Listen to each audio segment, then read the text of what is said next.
Hey everyone! In this video, I'm going to show you how to import CSV data into Power BI Desktop and turn it into meaningful reports. This is perfect if you have sales data, customer data, or any data set stored as a CSV and want to quickly analyze it.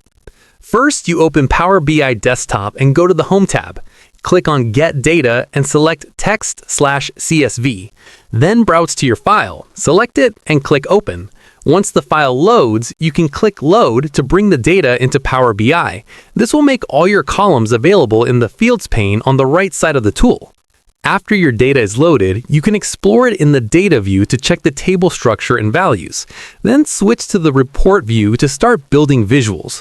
You can create pie charts to see the distribution of sales quantities or product IDs, or use table visuals to show detailed data like orders per tracking number. You can customize your charts to show exactly what insights you need. Once your report is ready, you can save it by going to the File tab and selecting Save As. Give your report a name, and it will be saved with the .pbix extension so you can share it with your team. And that's it! You've successfully imported CSV data into Power BI Desktop and created your first report. If you found this helpful, like the video, subscribe, and hit the bell to get more Power BI tutorials.